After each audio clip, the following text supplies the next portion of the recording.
सवालों और जवाबों के साथ हम चौथे अंक पर प्रवेश कर चुके हैं। हर पल कुछ गुजर रहा था, आंखों के सामने ही, जैसे मानो मैंने कोई रास्ता नहीं बल्कि जिंदगी के चौराहे पर खड़े हैं। कुछ देर पहले एक लड़का जो माँ का हाथ बटा रहा था, वहीं दूसरी तरफ एक ऐसा लड़का भी देखने को मिला जो माँ के साथ पूरे घर के नाक पर दम कर रखा था।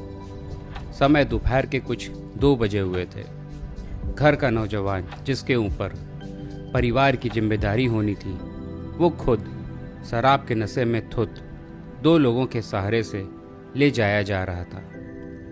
माँ जिसके आंसू रुक नहीं रहे थे और पिता जिसका सर शर्म से जमीन में डूबा चला जा रहा था, और एक बूढ़ी काकी पता नहीं क्या क्या बोले जा रही थी। मुझे नहीं लगता उस लड़के को कुछ समझ में भी आ रहा होगा। जो अपने पैरों से चल नहीं पा रहा है, उसको दूसरों की बातों क्या समझ में आ रही होंगी। सवाल फिर मेरा खुद से ही था। इस बार गलती किसकी थी, लड़के की या उसके माँ की और बाप की, जो उसको सही रास्ता नहीं दिखाए।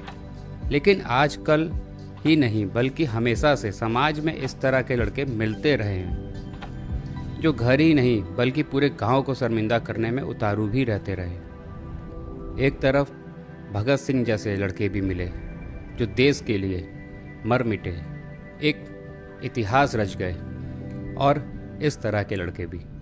परिवार भी एक पेड़ के तरह ही होता है। शाखाएं कई होती हैं, कुछ हरी भरी तो कुछ हरे भरे पेड़ पर भी एक आध सूखी शाखा देखने को मिलती है। समझना क्या था, मैं अपने रास्ते फिर आगे बढ़ गया। सवाल भी मुझ में ही थे और जवाब भी मैं खुद सोचते हुए।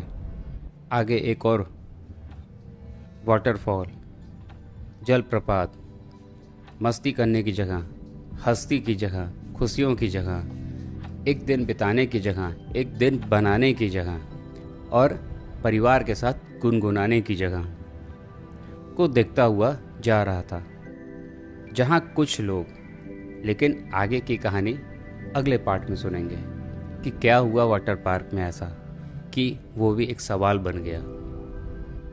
तो रोज़ हर रोज़ एक कहानी।